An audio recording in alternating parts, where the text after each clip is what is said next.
All right. And we are live. Okay, great. Well, thank you so much for coming. I know it's not early by any means in Thailand right now. It's about 8:30 p.m. where you are. Yes, it's 8:30 Okay. on Friday night. Oh, thank you. Thank you for taking the time. I promise I won't take up too much of your time. We really appreciate having you here. Not a problem. Um, so why don't we start by maybe if you can introduce yourself, let us know who you are, maybe a bit of background about what you do and how you got into what you're doing, so everyone knows who you are. Okay. My name is Michael Hines, and I am the CEO of Icon Group, which I started back in 2009. I've been living in Thailand for about 20 years now, so it's been a very long time. For 18 of those years, I was managing an English company that provided English program education. English program means we did science, math, English, so it was a lot of different English for special purposes or academic purposes. And about 2 years ago, I started getting into ed tech and recruitment, and Icon switched from being a publisher and simply apps to providing teacher training, teacher placement, and educational apps. And here we are. And here we are. Wonderful. So now you provide a variety of services, which is great to know. Specifically with OnTESOL, it's recruitment, Yes. and we're grateful to have you and to send teachers your way.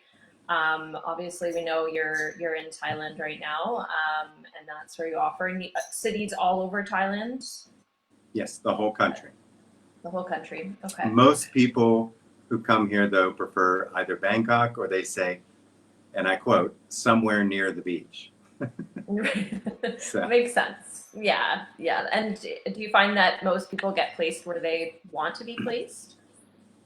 um, most of the time, though, I am honest with them and I say, there, when you want to go and teach at the beach, I say you literally have to physically be there because when positions open up, they do not last very long. There's always someone there to take them. Right. So I personally Yeah. don't live in Bangkok. I live in Ayutthaya, which is about 1 hour north of Bangkok. Okay, and that's in the country? Is it in a city? Yeah, we have a lot of rice fields around us, but I kind of like that. I can wake up in the morning and go out to my yard and pick a mango or a banana. Wow. So I kind of like having that, as I progressed and got older. When I first moved here, of course, I wanted to live right in Bangkok. And then as I Yeah. lived here longer and got older, I said, well, I want more space. I want, some grass, and I want room for my pets. Yeah. Yeah. Makes sense. Makes Everybody sense. who Very comes here has nice. they have a different feel of what they want.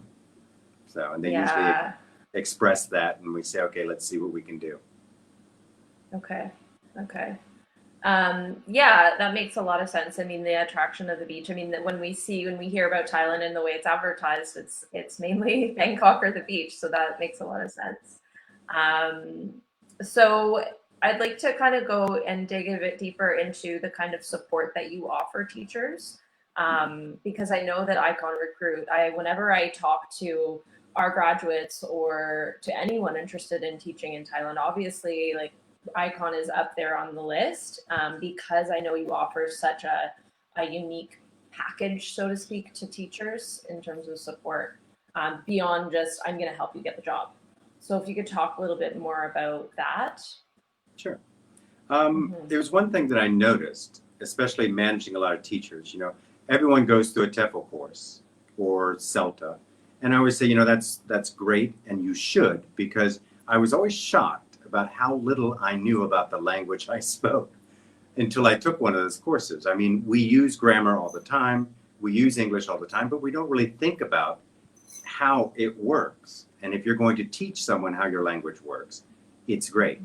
But then I went one step further. I said, well, I can take that and add some other training to it that I personally know from my experience and from my research. So we kind of created this training package for people to go on top of it to learn more about the Thai culture and about the Thai education system and the curriculum, things that they would need to know for here personally. And then the other thing that we do is we help them walk through the visa process, which in Thailand is, the word I use is Byzantine. It's complicated and it takes a while. So, and it's not that it's impossible, but people get anxious because they don't understand the process or they don't understand what's happening. So they get very worried. So we try to help them through that process and get them to understand. And then there are little things we do for people. I had one client or one teacher that came here and got a job, and he wanted, I remember it was kind of funny. He goes, well, I like to cook and I need copper bottom pots. And I was like, okay. And I, told him a couple places you can go. And then I gave him, oh, you don't want to go to this mall because if you go here, it's beautiful, but you're going to be paying expat prices. So here's a place in MBK who deals with cookware. So just using my experience from all my years here and kind of sharing it with people. Nice. Amazing. Yeah, and I think that's key. I think that's really what people want there is that anxiety of like, I'm leaving to go to another country and there's that anxiety. And then on top of it, there is the bureaucracy and the paperwork. And so they want that support. But it's so valuable to also have someone who's been in the country. I think you've been there over 20 years now, right? Yeah. So I've been in Asia for over 20 years. In Thailand, It'll be 20 years this year. Wow. Prior to Thailand, I was in Korea. Okay, right. So general, like pretty good understanding of the way things work in Asia as well, which is so helpful. And I'm sure, have you found that you've seen teachers kind of go from like a very anxious state to with the information? Yeah, when they get here or when they're applying, they're very, very tense about, like you said, moving thousands of miles away. And for some of them, it's the first time they're doing this. And so really the best thing you can do is listen, and then they will start to tell you what they're anxious about. And it's different things for different people. Right. And then I give practical advice. Like when I left the country, when I first left the country, I didn't bring a lot with me. And I tell people, you're going to be away from home. You're going to be a new culture. It's going to seem odd and different. You should bring certain things from home. I see some people, they just show up with a backpack, their degree, and they're like, I'm ready. And I'm like, think about some things that you would want from home so you don't go through that process, which we all do, of getting homesick and lonely. We kind of work ourselves through this process when we first leave home, and it kind of helps that transition. That's such a great, do you mean like a token or something from home or just something meaningful? Yeah, yes.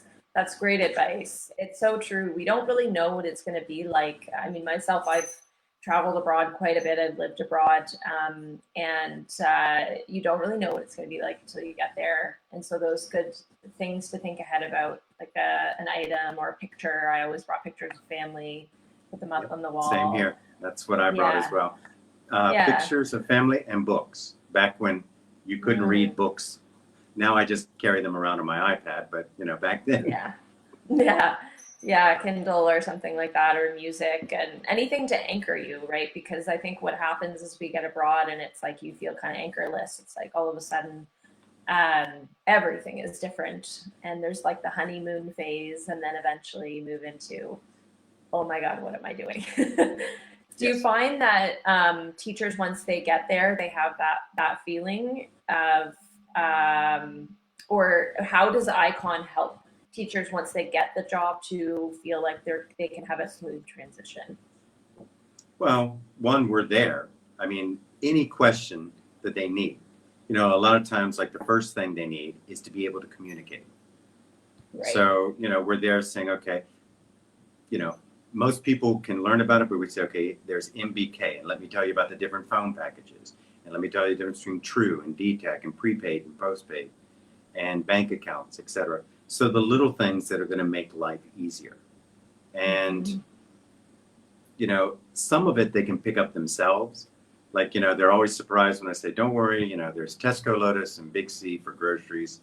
I said, but 99 times out of 100, I guarantee you'll be going to 7-Eleven like it's a grocery store. And they're like, 7-Eleven? I'm like, trust me, it's different here. You know, Wow. I So find you myself can, stopping at 7-Eleven every day for, sugar, butter, milk, egg, things that I yeah. normally never went to 7-Eleven for. When I was back in Wow. America and I was in Miami, I was going to 7-Eleven for Reese's Cups and Slurpees and a hot dog. Yeah, So it's snacks. completely Exactly. different. Wow. Wow, that's good to know. And that, yeah, I love those things like that though. Then you get there and you discover something that's somewhat similar to home, but entirely different. It's like a total paradigm shift. That's kind of fun. And we teach Um, them, we talk to them about the joys of street food, for example. oh yeah, I'm sure in Thailand, that's what it's all about there. Yeah, that I mean, the pad thai is probably completely different in I like Thailand than what we get I like a here. dish called mumanao. Okay, and what's My that? Thai is horrible, but it's called mumanao, and it's a very, very spicy pork. I mean, on a bed of cabbage, but it takes a lot to get used to because even some of my Thai friends eat it and they just sweat, and they're just like, because it's Wow. so hot. But I love Yeah, it. nice, nice. That's awesome. Good. In terms of requirements, we'll go over those. I mean, they are listed on our website, but I think it'd be good for people watching to know what the requirements are for anyone interested in applying. Yes. Obviously the first is a 4-year degree, and you've got to bring it with you along with your transcripts, and TEFL, and you have to be under the age of 60. And there are some schools that have other requirements, but I mean, there are also new requirements because of COVID, which I guess I should talk Right. about those. I think it's going to come up. Yeah. Yeah, because our border just reopened. I mean, it's been Right. shut for a long time, so they weren't hiring anyone. And I Yeah. basically, at that point, made the decision to stop Icon Recruit because, people were like, "Well, I Right. can, get a flight," and I'm like, "I don't want you to try," because the worst possible thing that could happen is you start trying to make your way here, and at some airport or at the border, you can't get in. So it's Mhm. best just to wait. So now the government has given very clear guidelines as to what they want. So now I think it's safe for people to try. Um, Good. the three big things for COVID is one, you have to, you have to quarantine. It's no longer self quarantine. You have to Mhm. stay at what they call an ASQ, and it stands for alternate state uh, quarantine accommodations. I sometimes forget it and Okay. say Yeah. ASL or something like that. But ASQ Yeah. are specific hotels that the government has said this is where people can stay. Now, it's actually gotten nice. I mean, there's good and bad, yin and yang to that.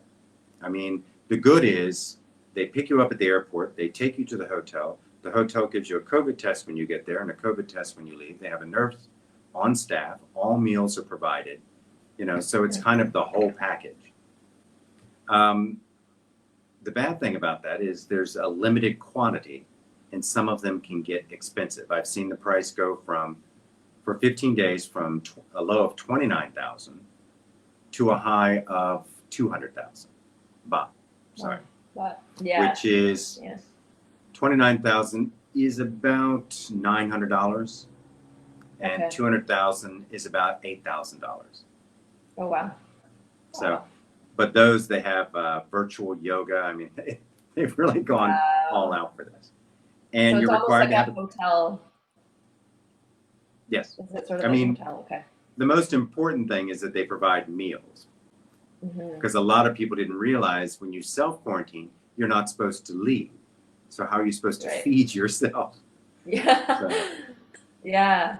So they have everything there. Okay. So it's a pretty, would you say it's pretty comfortable accommodation then? Like they're not, yes, but it can be a little expensive for some people because it's an extra cost that you have to yeah. figure in when you first get here. Yeah. Yeah. But every country has their own quarantine rules. So Hmm. Thailand, being a tourist destination, happened to have a lot of hotels, and so they said, okay, this is how we're going to manage it. Now Right. the other Right. thing is they have to have when they arrive they have had to have a COVID test 72 hours prior to arrival, because this is Right. what they're going to ask at immigration. And they have to have proof of insurance up to 100,000 baht, covering and also covering COVID. Okay. And, you know, we recommend an insurance company. There's one in Thailand called AXA. Yeah, I remember you mentioning that to me. So in terms of, I remember when I traveled abroad and taught abroad, I obviously would save a bit of money. Uh, it sounds like obviously for COVID, people would have to do that, but in general, would you say you can kind of come with, a little bit in your pocket and then, later on your salary will make up for that? Or would you say, okay, you should save up an X amount of money? It depends. I would say yes, especially if you have a background in math or science, Mm. because there's a lot of need for math or science teachers. And it also all depends on how people want to live.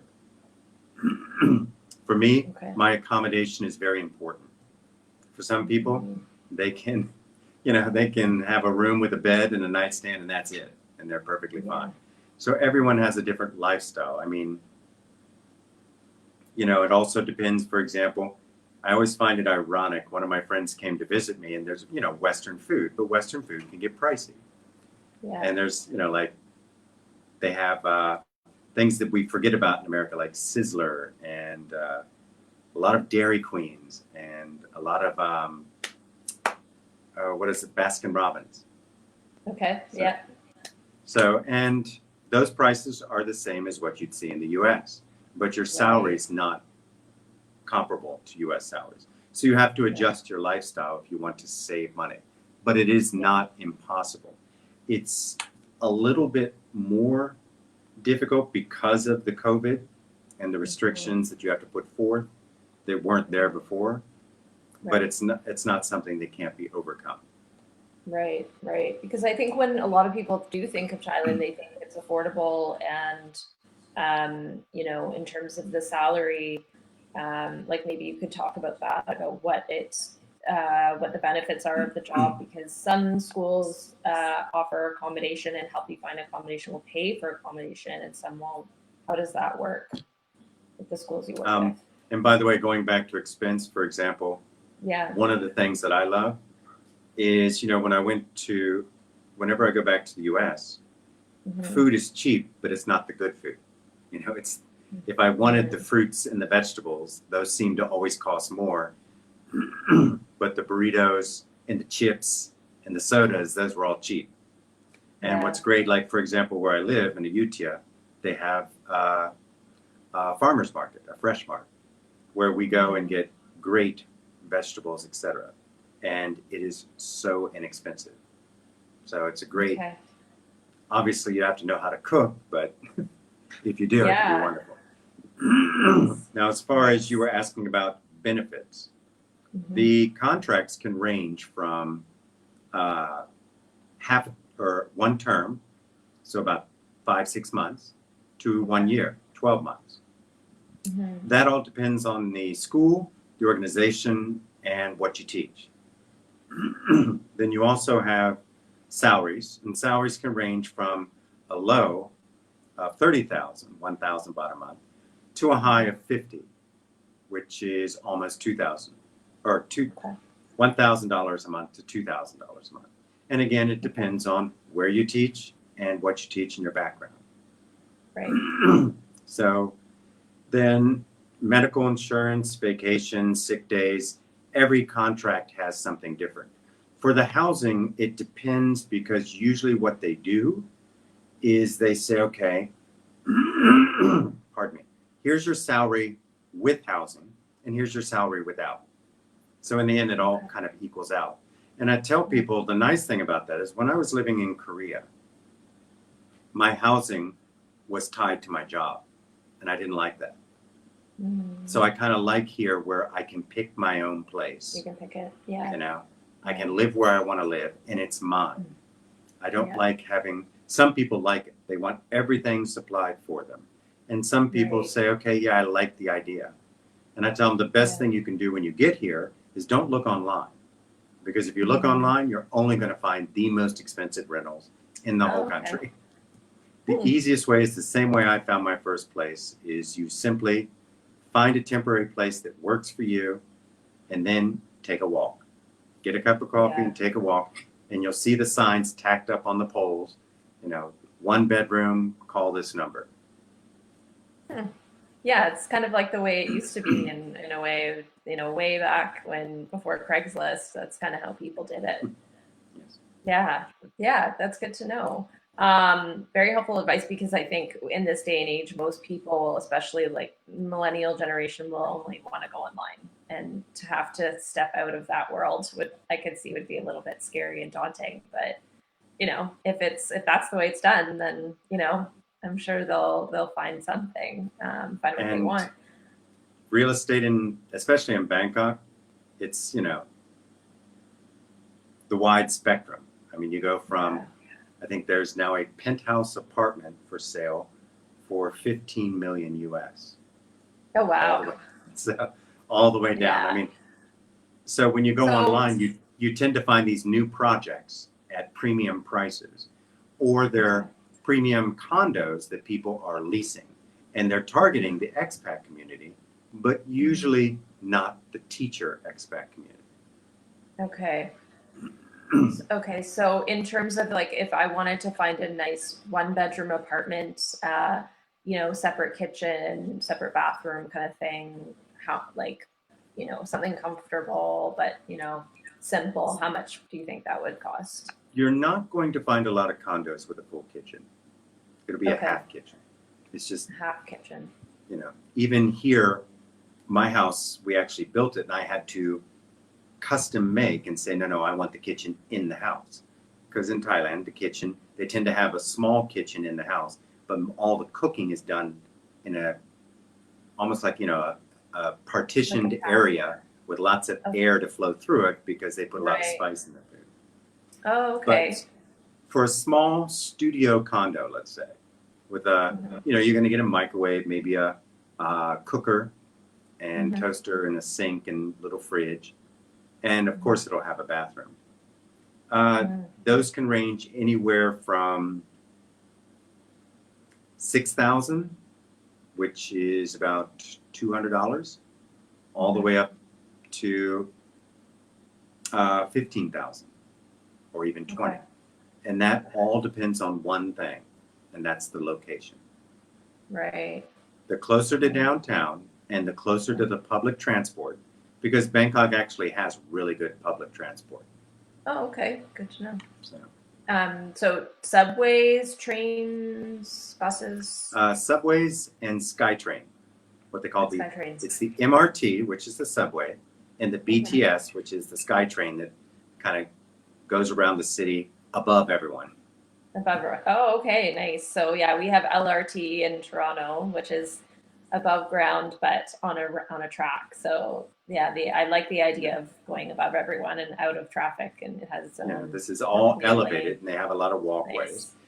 And then once you get off the where I used to work, I would take the BTS, the SkyTrain, then I would get off, then I would go to the corner and get a motorcycle taxi and just hop on the back, and they would take me where I needed to go. I mean, it's adventurous. But, yeah, but I think that's why people go to Thailand, is for that adventure, right? Something's happening there. Would you say that your commute is like, are you ever stuck in traffic, or is it like you can pretty much rely on it? Like trains come on like every 5 minutes, or on time, or things delayed?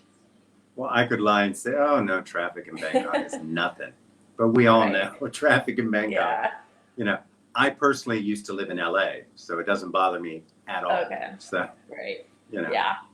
The comparison. And I also live an hour outside of Bangkok. So, there's always traffic. But if you're taking the BTS and MRT, it's pretty regular and it's pretty on time. Nice. And it's quite new and quite nice.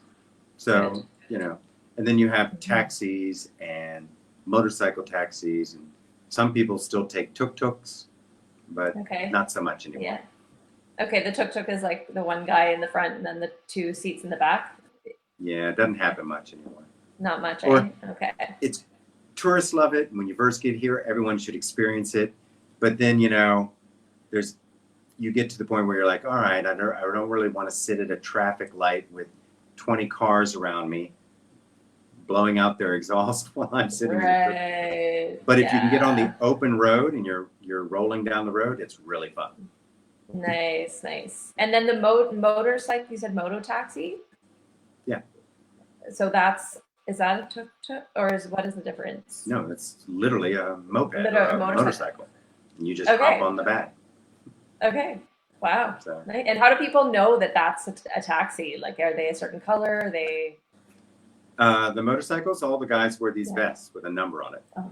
And they all Okay. congregate. Each one of them has a station at some Okay. soy or corner or near the BTS.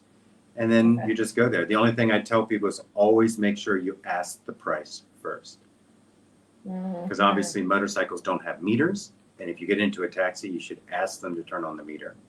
Don't, Okay. don't do a flat price. Yeah. And the motorcycle taxi guys will tell you. And, it might be 20 baht, less than $1, and they'll take you down the road to where you need to go. Because Wow. the BTS runs along the main streets, but then you have to get on the side soys Sides. off those main streets. Right, right. Okay. Wow. Sounds fun. Sounds like something I'd want to do. All right. So in terms of, you were speaking, I know we get a lot of students asking about age range, and they say, hey, I'm 45, 50, and I'm making a career change, and will I ever get a job in Thailand, or in Asia? Obviously you can speak more to Thailand in terms of that. Like, what are schools really looking for? Does someone who has, who's maybe 50 and has, a master's degree and is moving on to another career and they have a TESOL, are they likely to get a job in Thailand teaching English? Well, I have been to schools who have said, we don't want anyone over 50. Mm-hmm. And, I always look at them and say, so technically I can't work here is what you're saying. So, and Right. that kind of, but I get it to a point. There's a couple things in play there. One is the mandatory retirement. Thai government workers, which Thai teachers are, they have to retire at a specific age. So they say the same thing for foreigners. Now, the other thing, and I kind of thought about this the other day because I was visiting a school up country, and they said, okay, we're going to go observe some classes. So there was 4 buildings, and each building was 6 stories tall.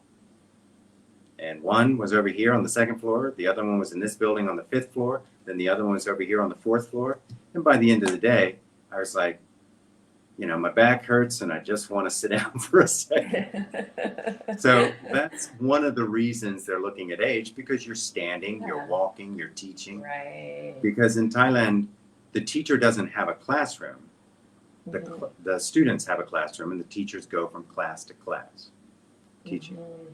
So it'll be like grade 7, class 1, and this is their room, and they learn everything in that room, and the teachers come to them. Right. So I think that's one of the reasons, but is it impossible for someone over the age of 50? No. Once you start approaching 60, it's not impossible, but sadly every year it gets a little bit harder. So. Right. Yeah. Yeah. I think it's a tricky thing to be honest with people about that, but I always explain that there is a retirement age, and that's, essentially the visa requirement. And that's really good information to know, because I didn't know that idea of like moving from class to class. And I always say, look, how much energy do you have as well? Are even the younger teachers that come to us and say, is this a good fit for me? I don't know. I said, well, teaching English takes a lot of energy and passion and animation. You have to be on every day, and you have to be a friendly and approachable person, and smile. And, some people don't even realize that maybe those are not things that they want to do every day. They maybe want a job where they're a little bit more, they're in an office, or they're not interacting with people as much. And so it's those simple things of like, how do you interact with people every day? Because you're going to have to turn that up a notch even more when you're teaching. So, and they have to consider also that they're going to be on their feet. So they're not sitting at a desk, they're in a classroom. So from 8 o'clock to 3 in the afternoon, Yeah. You know, they're on their feet and they're moving. They're And moving. kids, Yeah. kids take a lot of energy. I mean, ask any parent. And then You you know? are with them almost more hours than the parent. So So yeah, imagine yeah, all the yeah. energy it takes with your kid or kids, a couple kids. Now imagine 30 of them in a classroom. So Yeah, and do they have assistant teachers with any of the schools, or are they on their own? Or okay, very much on their own. and then it That's one of the okay. things they like is for people, and that's why we do additional like TEFL courses like yours have really good classroom management. But we teach them Yeah. classroom management also on top of that, based on the Thai education system, because Right. they don't have assistant teachers, and there's certain things you can and cannot do. Yeah, and that's key. And I don't know that a lot of recruitment companies do that and say we're going to walk you through and with an actual training package. I just think that's awesome because I've taught English myself abroad and in Canada, and I didn't have that. I was thrown into the fire and had to figure it out myself. And so to have that kind of support is just like, on top of which, just to go to a new country and have that support in general before you go. I mean, I wish I had that. It just, I was kind of thrown into the fire. I mean, to a degree, I think you are. There's just going to be things you're going to discover on your own without help. But I think having that extra base is really, really helpful. You never stop learning, and there's no training course that will cover everything that you're going to experience. Totally, But, totally. Yeah. So in terms of, more broad advice that you could give to a teacher applying to your service, like what would that be? well, when they're applying, the first thing I always tell them, and I like, is when they're, professional and prepared. There are some teachers that apply, they're usually local, and they simply send an email. No greeting, no name, just an email with a resume attached. Yeah. I'm like, well, I'm not going to give you a lot of effort. So Yeah. presentation is everything, and in our system, when we do the recruitment, it's very automated. Like we're moving the site to a new system where they simply upload their resume and it creates their profile for them. Because the first one didn't do that, and we listen to the teacher, and they say, "This is, having to type this stuff out again is killing me." So, we got the parsing system that basically tears their resume apart and creates the profile. And then we ask teachers to do an introduction video, which I think is very important. And then they answer. A lot of them didn't like it, but we make them answer 2 other questions because it sells them to the school. And the school hears them. One of the questions is, why do you want to be a teacher in Thailand? So, and that's their time to really sell themselves, because a lot of times schools are inundated with applicants. Yeah. And so anything that you can do to make yourself stand out is better. And the other question we say is, tell us about a time you had a difficult time at work. How did you overcome it? And what did you learn from it?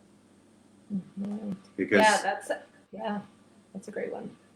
So because people have to understand that, it is teaching, and teaching takes a certain amount of patience and skill, And again, I always take them back to that. I said, remember when you were in school and all the things. I mean, I don't think any of us was a complete 100% model student.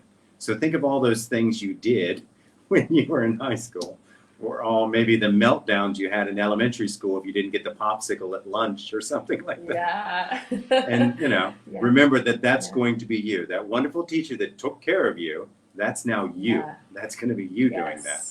So.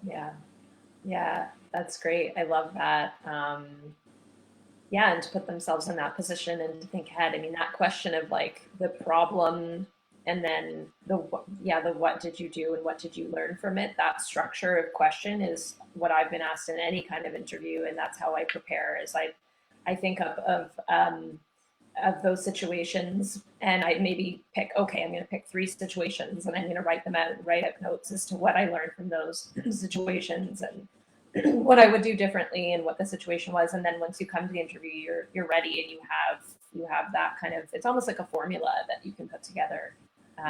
of question and answer. So I really like that one. And if they have experience as a teacher, I tell them Mhm. to talk about, the best lesson they ever had and why was it, Yeah. or to mention Yes. some of their classroom management techniques.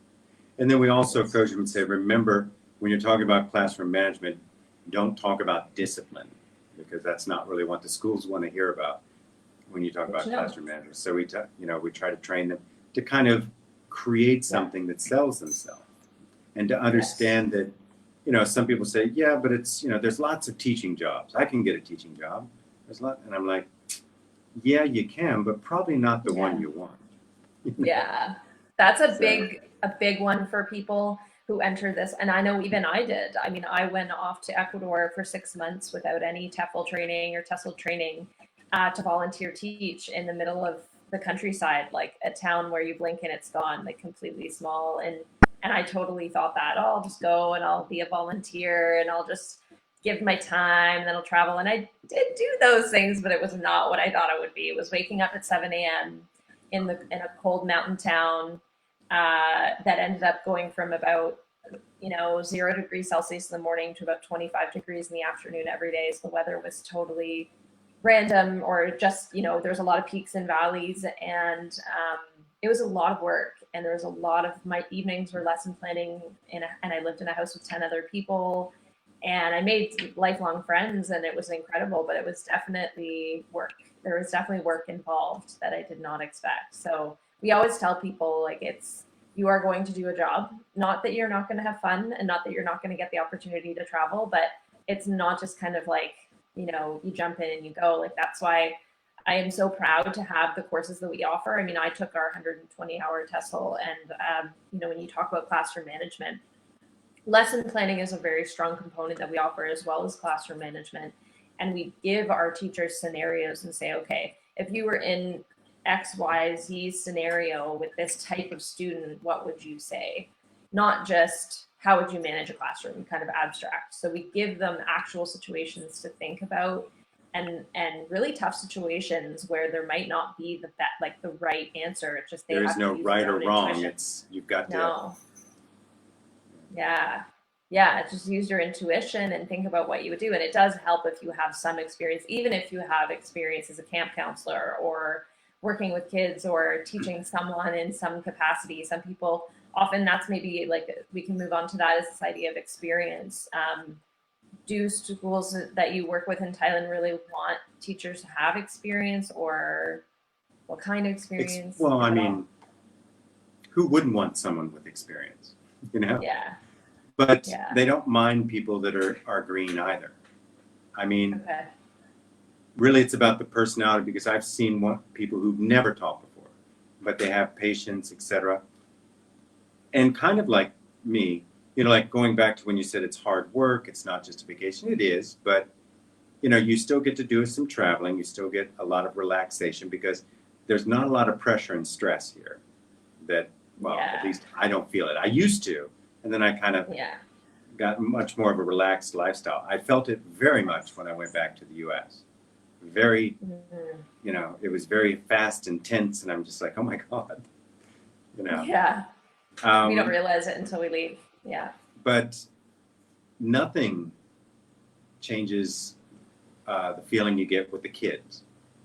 Mm. Even when I was a director, I wanted to go into the classroom and teach, because they really are a lot of fun. I mean, Yeah. they make you laugh sometimes. Yeah. Sometimes they do things that are, wrong, but you're like, okay, yeah. And you just have to laugh. You're like, really? Did you really think Yeah. you were going to get away with that story? I tried the same story. Come on. But I've been here long enough that now that I still remember some of them, by name, and they just, I don't know, it just felt good to teach them. And even when I go out, sometimes I'll still hear, Mr. Hines, Mr. Hines. But now some of those Nice. students I taught have kids of their own. So, Oh, wow. Wow. Yeah. and It's full so you cycle. can't really replace that feeling. I mean, a lot of teachers have come Yeah. here for a year and they've gone home, and all those students still keep in touch with them, even when they've gone on to Amazing. university. Yeah, that's amazing. Yeah, it's like lifelong connections. That's cool. I like that. Yeah, I mean, I remember that too. I mean, we've talked a lot about the patience that's required and the early mornings and long, but I mean, teaching is an incredibly fulfilling job. And after I did my few years of teaching, I was a different person. And I had new skills that I never thought I would have, and a confidence. The confidence was the biggest thing for me, an ability to stand up in front of people and teach them another language. I mean, especially as a native English speaker, I entered it being like, no big deal, I got this. And then once you actually take your TESOL and you learn about grammar from the bottom up, it's like, okay, actually I have quite a few things to learn. It's very humbling. It's very, very humbling. But once you get it, and once you can explain your own language, there's like a pride in that that's really, really beautiful. And I mean, at least in Canada, we were teaching, I mean, a variety of different cultures. So I was learning all kinds of different cultures, Brazilian, South Korean, Russian, but even just in one country, a foreign country alone, you're learning so much about someone else's culture every day of every minute. It's like a new lesson. It's so much fun. Here, you know, they don't require, the government no longer requires a TESOL or a TEFL, but I always tell teachers you should have one because you are going to be so lost. And that goes right back to the beginning when I said that. And it's so true. Even myself, I thought, I got this. I mean, come on, I have a graduate degree. What do you mean? It's teaching English. And then I realized that there was so much I didn't know about, especially grammar. I just had forgotten so much of it. And I was like, you know, and they would say, well, why do you do that? And I'm like, well, because we always do that. And I thought about it. I'm like, well, that's kind of a stupid answer. That's not really answering. You know, we do it because we always do it. And then and then after I took a TESOL, I was like, okay, now I get, you know, all these things that I'd forgotten in my, you know, primary, because I mean, we learned grammar in elementary school, you know, and we just naturally use it, but we don't think why we use it. Yes. Yeah, the why is not something we're taught. And that's where, you know, non-native speakers, it's true, they actually kind of know a little bit more than we do. But in terms of that, like, do you have to be I guess you have to be from a certain country to apply to any of these positions? No, they're always open to everyone, but every school has preferences. Okay. I mean, one of the things, because some of the best teachers I know, for example, are from the Philippines or other countries. I mean, I've met native speakers who are horrible teachers, and I've met native speakers who are good teachers. I've met non-native speakers that are horrible teachers and that are good teachers. So I tend to judge everyone on their merit. Now, schools get put in difficult positions because some of these programs are private tuition. The parents are paying a special fee to have them attend. And so sometimes it's not the school that says, we require this. It's the parents that say, if we're going to pay, we want this. And they spell out their demands. So, but I've noticed as we get more progressive, you know, the schools are opened up to other ideas and other teachers based on their merits. Some are still going, you know, it's kind of like COVID has, you know, sped up the change also, for example, in e-learning and remote teaching. They would have never considered that in Thailand, ever. Wow. Now, just, you know, it's pretty common in the West to say, you know, there are online degrees. Their universities are actually quite good at offering online alternatives. And over here, none of them did. Now, quite a few do. Interesting. So times change and attitudes change. Yeah, definitely. You're making me think of something because we've talked to our South Korean recruiters as well, our recruiters that work for Hagwons, and they say the same thing. That's not really the school; it's actually the parents. But they've even been helping to educate schools and then via parents to say, hey, you know, it doesn't just have to be, you know, a white guy from from North America. Like there are actually very talented teachers from a variety of nationalities, a variety of races that, let's try to open up. And they said that over time, in the last few years, they've seen that culture change and that culture shift. It just takes some time. So might be a generational thing too, because a lot of them, all they know of Western culture is Hollywood, what they see on the pictures. Yeah, that's a big influence for sure. I don't want to take up too much of your time because I know it's Friday night, so I'm only going to ask you one or two more quick questions. Well, obviously, I don't have big Friday night plans to go out and. Obviously not. Speaking with OnTESOL, it's a big Friday night. So let's just see here. The resume is a big one. I often look at many resumes per week, and people are always looking for really specific advice. Like we give lots of advice on the way they should structure it. Things like, applicable positions. Like don't just put, I worked in customer service and then don't say how it applies. Things like that. But is there anything else that specifically to Thailand, teaching English, what are those schools looking for when they look at a resume? Any experience with young kids, obviously, if you're going to go Okay. teach in a public school.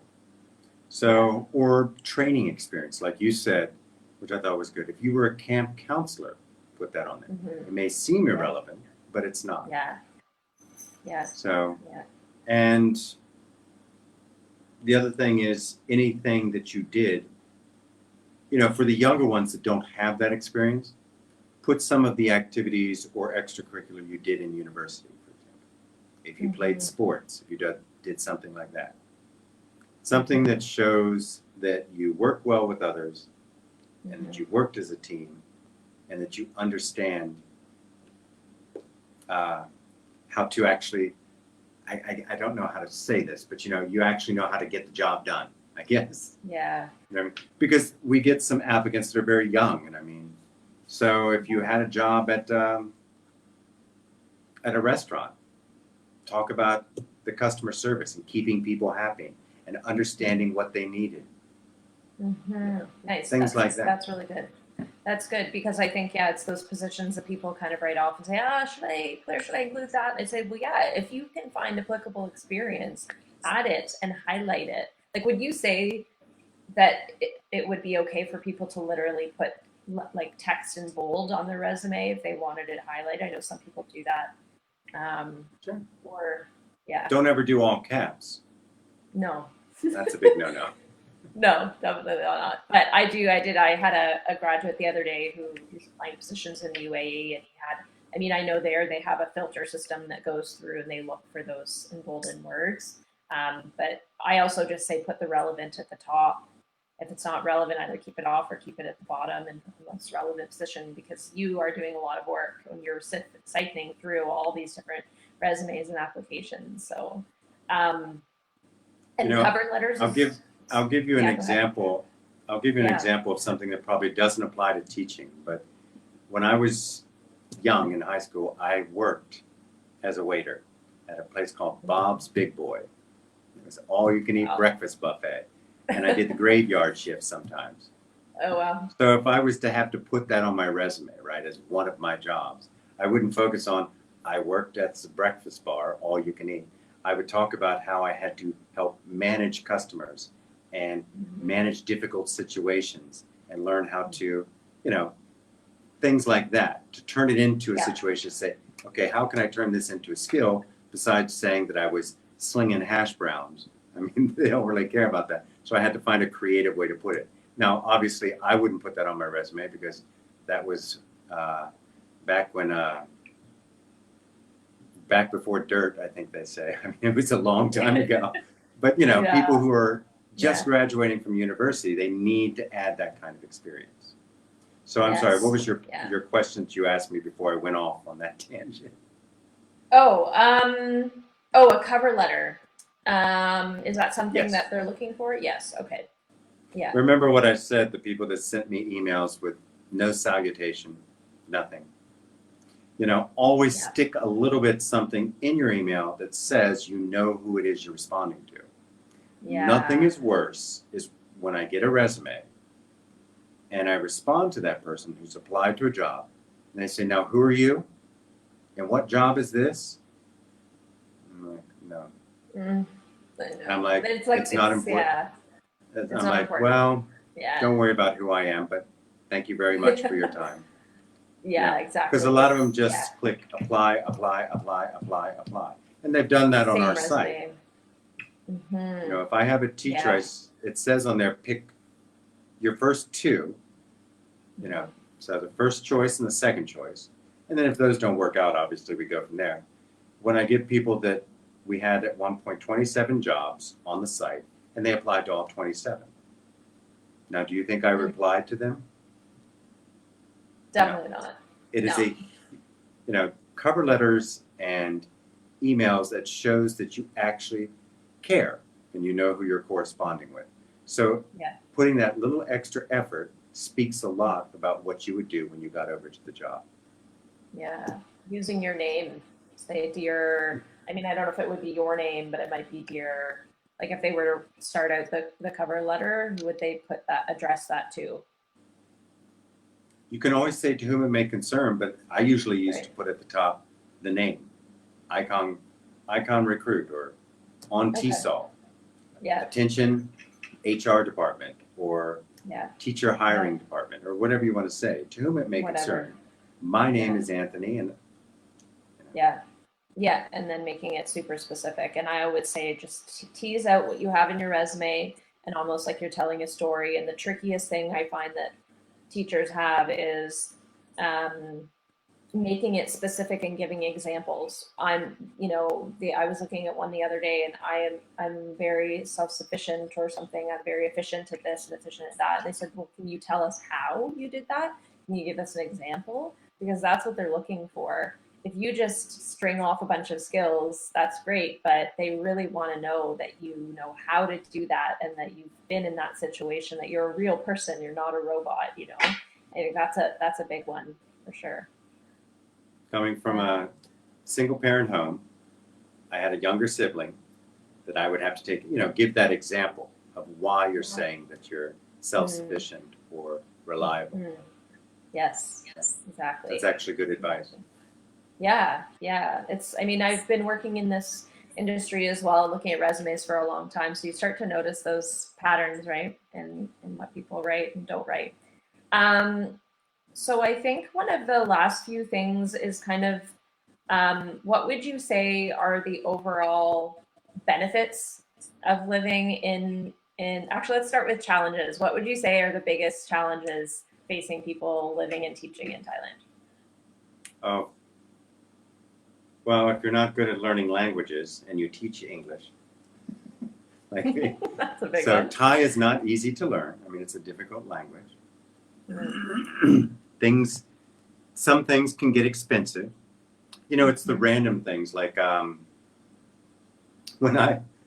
when we went back to America to get married, everyone said, okay, well, where are you registered? What do you want for gifts? And I said, well, we really want sheets. And they're like, what? I'm like, we'd like sheets because they're so expensive here. Yeah. They are like Really? double the price of what you can get them in America. Oh. So, and I mean, it's the most random things. So that's what gets frustrating. You're like, oh my God, electronics, you would think I would go back over to America and buy them, but I can get better deals here. So it's these little random things that kind of, you find yourself getting frustrated. And I always tell people, don't ever say, but in my country, because you're not in your country. So you just have to learn to live with it and accept it, because not everybody's the same. And I used to get so frustrated about this stuff, and now I've become much more mellow about it. I'm like, like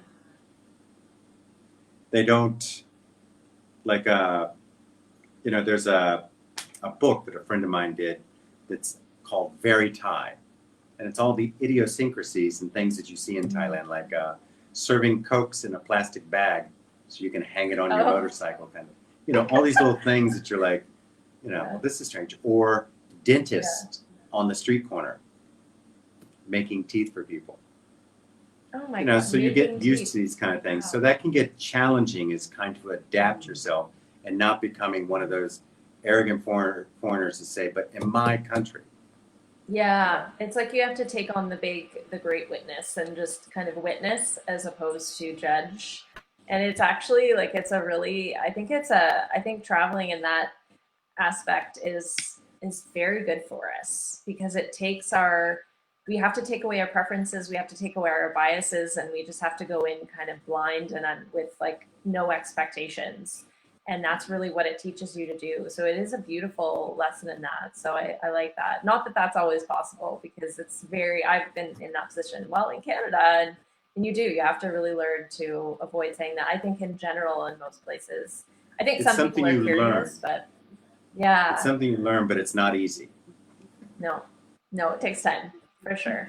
I know for me, it took me usually about 6 months anywhere I lived. I mean, could be very different places, but it was about 6 months till I said, okay, I'm home. Like I'm here now, and I've gotten through kind of the worst, and now I feel like I'm really. And oftentimes I'd go for 6 months, and then I'd have to come home. And I thought, well, this is silly. Like I'm just getting started, and I have to go home. So, definitely, people have to remember to give themselves a break and just, it'll all work out. So Um, I find it now yeah. I'm the opposite. Now when I go home to visit people in the US, I go through culture shock because I've been gone so long. Yes. Yeah. The reverse culture shock's very real. Yeah. Um, Finally, let's maybe talk about like your favorite things about living in Thailand. Like, go all out. What are the benefits? Oh, I could always be cliche and say the food. I mean, but it's true. Yeah. I Yeah. like the food. Yeah. So I'm I sure find you do. it's easier to stay slim. I feel healthier because it just is Right. more fresh. There's not a lot of, one thing, like for example, a freezer just doesn't exist over here. You don't have freezers stacked full of foods. Makes sense. Everything is bought that day, eaten that day, or cooked that day. So, and that tends to be very good. Yeah. The other benefit is I would say that, even in my age, I have no cholesterol, no high blood pressure. So life is pretty relaxed here. Yeah. Obviously, It's like, life always has the same tensions no matter where you go, whether it's in relationships or marriage or money or whatever it is. But I don't feel the constant tension that I think some people feel in life. Thailand has a way of relaxing you, saying they have, don't worry about it.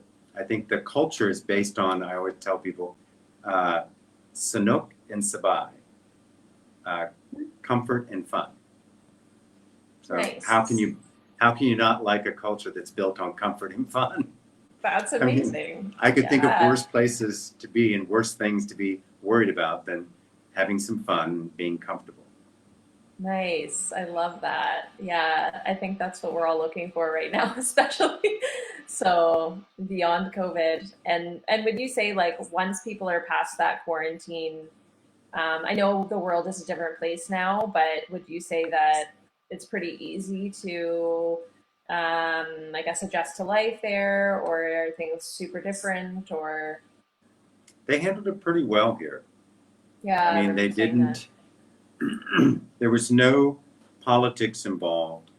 It was simply, this is what we have to do. So we quarantined, and it was rough. I mean, I won't lie. The economy, of course, it relies on tourism. Yeah. So but they realized that if they didn't do it, it was only going to get worse and worse.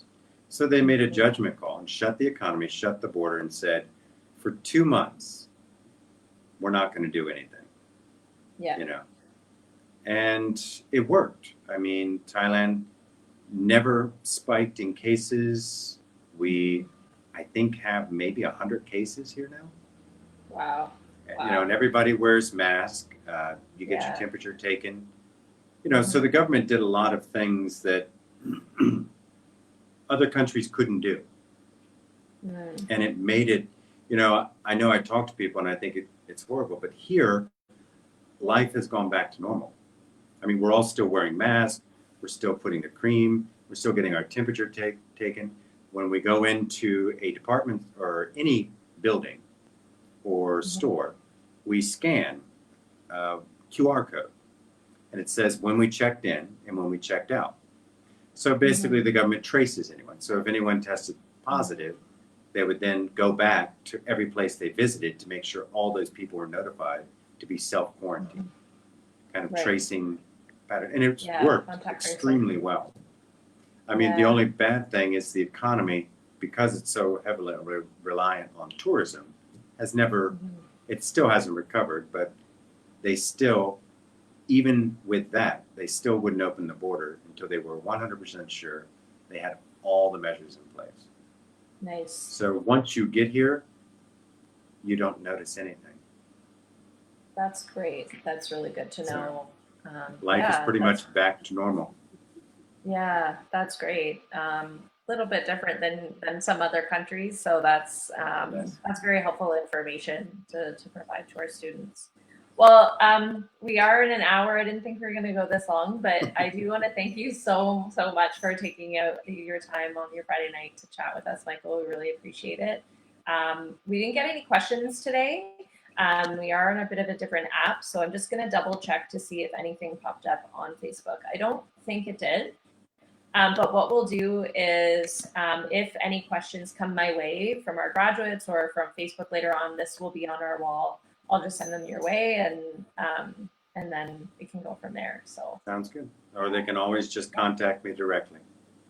Absolutely, we'll definitely put all of your information out there on all of the channels. So all right. Thank you. Yeah. All right. Take good care. Do your why. Bye-bye. Bye.